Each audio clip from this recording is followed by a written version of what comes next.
مساء الخير وأهلا بكم إلى حلقة جديدة من واشنطن أونلاين. معي أنا هدي العويس على شبكة نورث بريس. تفرض تداعيات أحداث غزة نفسها على ملفات دول الجوار وفي مقدمتها الجارة سوريا. ففي خضم التصعيد في غزة قررت تركيا التقارب أخيرا مع حلف الناتو من خلال إرضائه في ملف طال انتظاره وهو ضم السويد إلى الحلف. فهل حصلت أنقرة على أي مقابل من الدول الغربية بعد تمريرها هذا الملف؟ وما الذي يعنيه هذا لمستقبل الاستراتيجية التركية في سوريا؟ وفي حلقة اليوم أيضا ما هو مصير الوجود الإيراني في سوريا والذي بات يتسبب بقلق وتهديد كبير للولايات المتحدة وحليفتها إسرائيل؟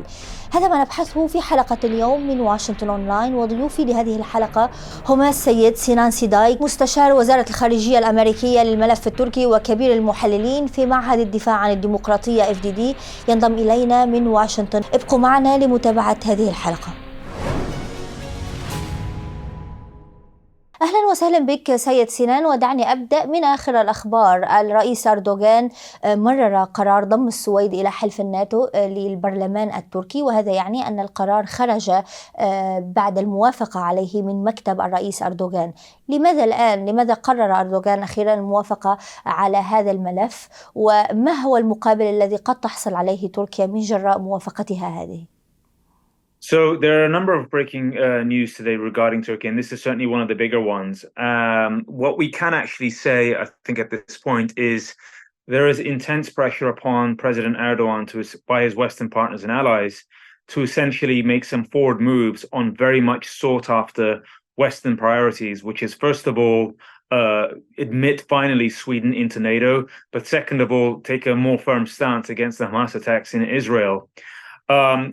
The background to both of these events, I would suggest, is the Turkish economy is extremely fragile. Just the breakout of this recent conflict in the Middle East since October 7 has seen the Turkish lira devalue even more, and the price of energy costs, which is having a huge impact on Turkey's current account deficit. And Erdogan, in order to essentially tamp some of these economic woes down, seems to be making significant moves, if they are true, to essentially buy Turkey some time. So I don't think Turkey is essentially pivoting significantly back to sort of the Western camp by sort of admitting Sweden into NATO and possibly taking further steps to undermine Hamas's existence in Turkey. But I think we're seeing some very superficial moves at the outset, simply because I think Erdogan would like to take a bit of international pressure off Turkey, but also to mitigate the worst impacts of this on Turkey's domestic economy. سيد سنان، هل يحتاج الغرب اليوم أيضا إلى التقارب مع تركيا، إلى استرضاء تركيا في ظل التصعيد الكبير في غزة والحرب الأخيرة بين حماس وإسرائيل، خاصة أن تركيا هي لاعب محوري في كل ما يتعلق بحماس؟ تركيا تستضيف عدد من قيادي حماس، وهناك أنباء متضاربة عن الموقف التركي. تارة نسمع أن تركيا ستطرد بعض قيادات حماس، وتارة أخرى نسمع يعني نوع من التعاطف التركي مع غزة ومع حماس. Right. So I think the sort of reports that I've seen suggesting that Turkey's allegedly going to kick out or ask the Hamas leadership to leave, it's too early to tell.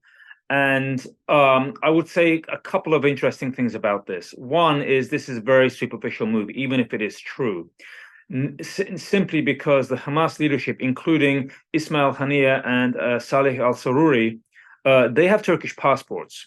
This allows them to essentially travel freely and unrestricted internationally, presumably as they have done in the last few years, to travel backwards and forwards between Iran and Turkey and Qatar.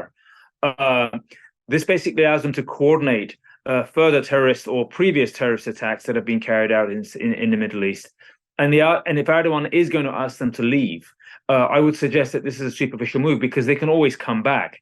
It's almost like having some dinner guests over at your house, and after dinner, after the conversation goes on for a long time and you want them to leave, you can ask them to leave, but it does not mean that you never want to see them again.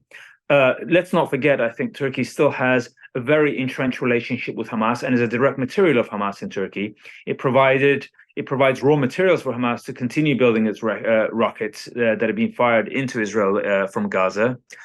Turkey also has been caught essentially providing financial assistance and has allowed Hamas to exist organizationally inside of Turkey, which has allowed the organization to recruit members as well as basically indulge in financial transactions and presumably to coordinate further attacks with Iran. نعم سيد سنان، الأنظار هنا في واشنطن أيضا تتجه نحو طهران والموقف الإيراني المحتمل من التصعيد في غزة. وحضرتك ذكرت في مقال أخير في مجلة ناشونال انترست الأمريكية العلاقة الوثيقة التي تجمع تركيا بإيران وضرورة أخذ هذه العلاقة بعين الاعتبار حين يكون هناك تعاملات مع الحكومة التركية. هل تعتقد أن العلاقة الإيرانية التركية ستخضع لضغوطات بعد ما حدث في غزة؟ It's hard to tell. It's a good question. I would suggest that in that piece that I wrote, look, Turkey's trying to play both sides. You know, it wants to have its cake and eat it. On the one hand, it wants to basically say and satisfy Turkish domestic public opinion, which has been heavily antagonized by Erdogan and the Islamist government that he leads, basically leading a very pro-Hamas charge and completely obfuscating the actual nature of the Hamas terror attacks that have occurred in Turkey. And because of that, Erdogan wants to ride the wave of that sort of hyperbolic nationalist, anti-Israel and anti-Semitic fervor. And to the extent that he calls upon the Iranian regime to, quote, mediate and coordinate a response to Hamas. But also in previous months, in the past 6 months, Erdogan has also called his counterpart Raisi to say, you know, following the violence that broke out near the Al-Aqsa Mosque, that we need to sort of take stronger measures against Israel. So on the surface level, Erdogan seems to want to sort of placate and antagonize Turkish public opinion against Israel.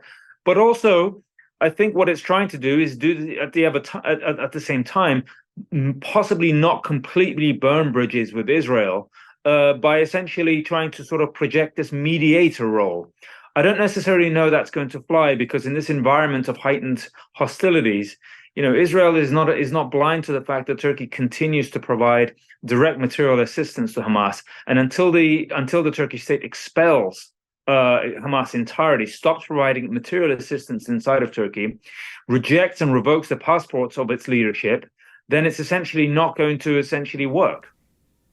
سيد سنان، هل لموافقة أنقرة اليوم على ضم السويد إلى حلف الناتو وأيضا الدور الذي تلعبه تركيا في ملف غزة، هل لكل ذلك دور أو علاقة باستراتيجية تركيا مستقبلا تجاه سوريا؟ هل من مقابل متعلق بسوريا تطلبه تركيا اليوم؟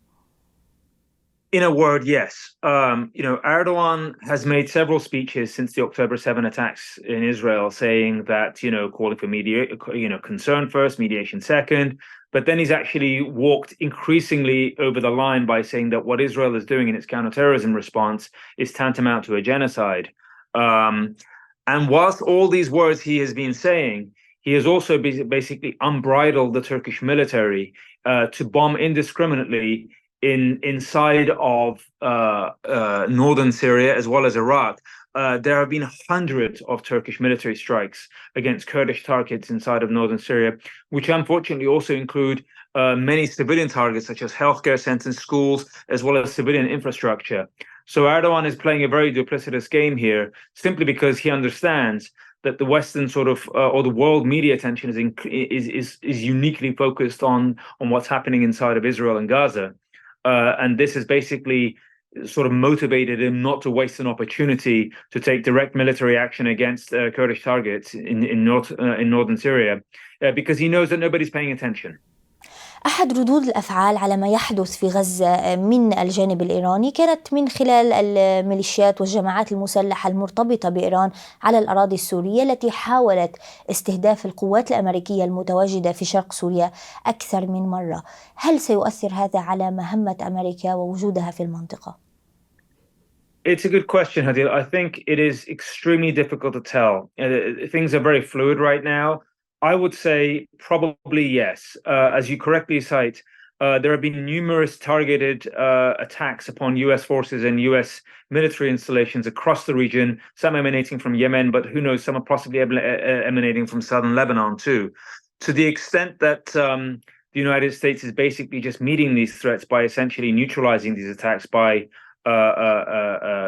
counter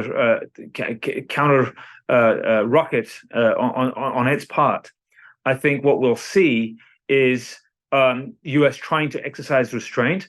But obviously, if Iranian militias directly kill U.S. forces or cause considerable harm to the stability of U.S. missions against ISIS, or just its stabilization missions inside of Syria as well as northern Iraq, then I think this could obviously lead to a broader war. But the United States at this point is trying to exercise as much restraint as possible, mainly trying to prevent an all-out regional war from breaking out. نعم، شكرا جزيلا لك ضيفي السيد سنان سيداي، كنت معنا من واشنطن. Thank you, Hadin. وفي الختام أشكر كل من تابع حلقة اليوم من واشنطن أونلاين. ألقاكم في حلقة جديدة الأسبوع المقبل. إلى اللقاء.